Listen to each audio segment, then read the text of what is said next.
তৃতীয়বার বিয়ে করে শিরোনামে পাকিস্তান ক্রিকেট দলের সাবেক অলরাউন্ডার শোয়েব মালিক। ভারতীয় টেনিস তারকা সানিয়া মির্জার সঙ্গে বিচ্ছেদের ১ বছর পরেই পাকিস্তানি অভিনেত্রী সানা জাভেদের সঙ্গে বিয়ের ছবি প্রকাশ করেছেন পাকিস্তানি ক্রিকেটার শোয়েব মালিক। এর আগে ২০১০ সালে এপ্রিল মাসে সানিয়া মির্জার সঙ্গে দ্বিতীয় বিবাহ বন্ধনে আবদ্ধ হন শোয়েব মালিক। সেই সময় এই দম্পতির বিবাহকে ঘিরে ভারত এবং পাকিস্তান উভয় দেশেই বেশ উত্তেজনার সৃষ্টি হয়েছিল। ২০১৮ সালে শোয়েব মালিক ও সানিয়া মির্জার প্রথম সন্তান ইজহানের জন্ম হয়।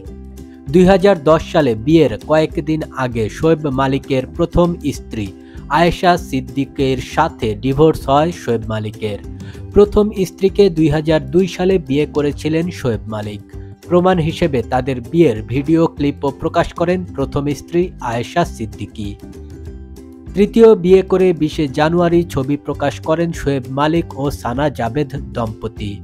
বিয়ের সাজে সানার সঙ্গে দাঁড়িয়ে তোলা ছবিটি পোস্ট করে পবিত্র কোরআন শরীফের আয়াত উদ্ধৃত করেছেন পাকিস্তানি অলরাউন্ডার। আলহামদুলিল্লাহ, আল্লাহ নিশ্চয়ই তোমাদের জোড়ায় জোড়ায় সৃষ্টি করা হয়েছে। এই ছিল পাকিস্তানি অলরাউন্ডারের ইনস্টাগ্রাম পোস্ট। ২০২০ সালে অক্টোবরে গায়ক উমায়ের জাসওয়ালকে বিয়ে করেন সানা জাভেদ। করাচিতে নিজ বাসায় পারিবারিকভাবে বিয়ে করেন তারা। তাদের বিয়ে নিয়ে সেই সময়ে ব্যাপক আলোচনাও হয়েছিল। দ্রুতই পাকিস্তানের সবচেয়ে প্রিয় সেলিব্রিটি দম্পতি হয়ে ওঠেন সানা ও উমায়ের। শোয়েব মালিক ও উমায়ের জাসওয়াল ঘনিষ্ঠ বন্ধুও ছিলেন।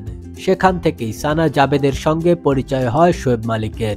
এরপর থেকেই শোয়েব মালিক ও সানা জাভেদের প্রেমের গুঞ্জন শোনা যাচ্ছিল। গত বছর পাকিস্তানি অভিনেত্রীকে জন্মদিনের শুভেচ্ছা জানিয়ে ইনস্টাগ্রামে একটি ছবিও শেয়ার করেন শোয়েব মালিক।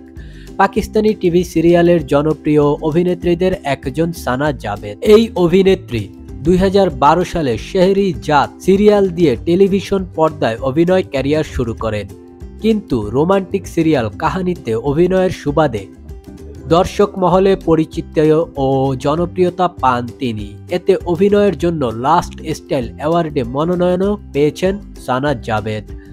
পরবর্তী সময়ে রুশওয়াই, ডাঙ্ক সহ বেশ কয়েকটি জনপ্রিয় সিরিয়ালেও দেখা গেছে সানা জাভেদকে। নতুন এই দম্পতির বিবাহ জীবনের প্রতি শুভকামনা জানিয়ে আজকের ভিডিও শেষ করছি। ভিডিওটি ভালো লাগলে অবশ্যই একটি লাইক এবং সাবস্ক্রাইব করবেন। ধন্যবাদ।